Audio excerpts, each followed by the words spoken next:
Boa noite, pessoas lindas! Hoje eu estou aqui em Búzios, um lugar lindo, maravilhoso, levando para vocês do Bate-Papo com Mari Dantas novidades e cultura.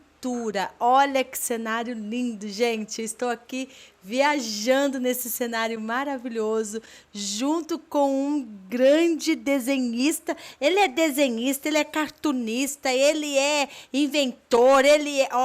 Olha, vocês vão conhecer João Carlos Matias. Vamos saber um pouco de João Carlos Matias. Boa noite, João. Boa noite, Mari.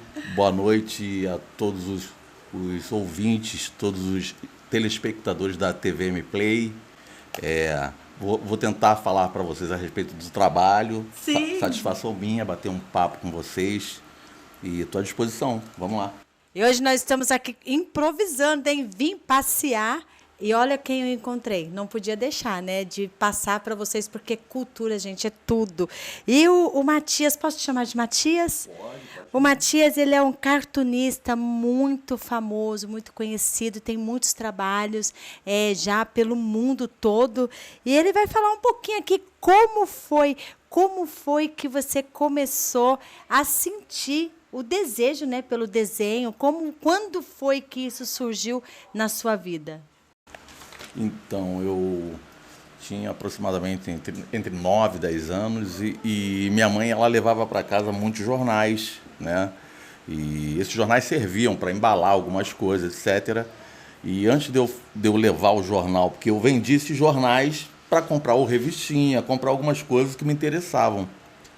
E antes de eu levar esses jornais, eu fazia um clipping, que é o que todo jornalista faz, só que instintivamente. Eu não ia dormir enquanto eu não recortasse todos os desenhos dos jornais. E isso passou a se tornar um hábito na minha vida. E eu fui desenvolvendo um gostar pela coleção, só que de uma maneira que não despertava só o interesse do colecionador, mas eu tinha que pesquisar para entender a charge, pesquisar para entender a caricatura, e isso com 10 anos de idade. Olha que interessante, gente, a curiosidade, né? A curiosidade, e ele se determinou com 9 para 10 anos. Entre 9 e 10 anos. E aí começou... Daí comecei como todas as crianças fazem, né? Pegando o trabalho de alguns cartunistas, né? À época eu colecionava muito Jornal do Brasil e tinha trabalho do Ike, que para mim é a maior referência do humor gráfico nacional, ao lado do Gilberto José Ferreira, que é um cartunista de Maricá, trabalhou no Jornal do Brasil, trabalhou no Jornal O Dia, e outros, né? Liberati, Cássio Loredano, Lula Palomares, alguns companheiros de profissão. Hoje são companheiros de profissão, mas até então eles eram referenciais meus. Ídolos distantes, porque para uma criança ela não vislumbra aquilo como trabalho. E para mim era simples fato como de uma criança que colecionava o material. E hoje ele diz que são colegas de trabalho, e isso é muito gratificante, né?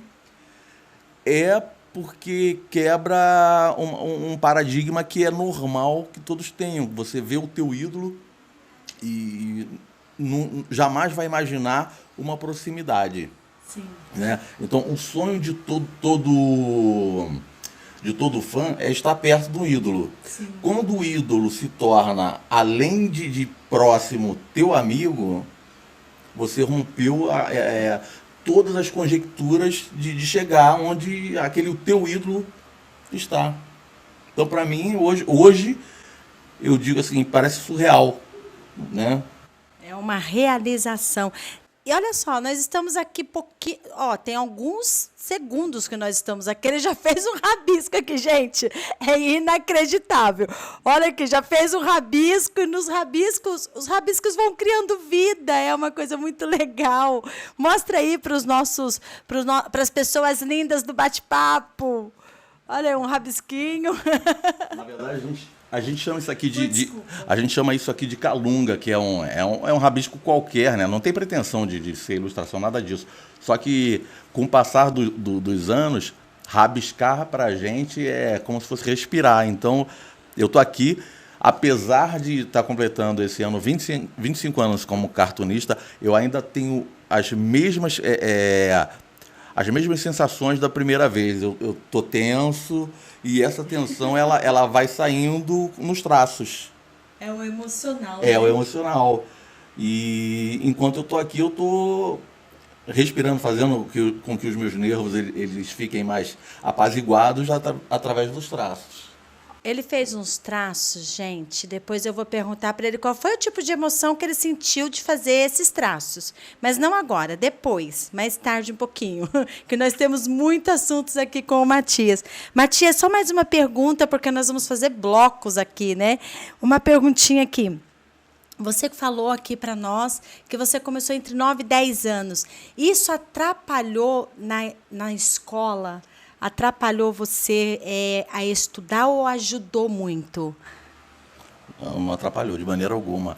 Até porque eu sou parte de uma geração onde nós não tínhamos o celular, né?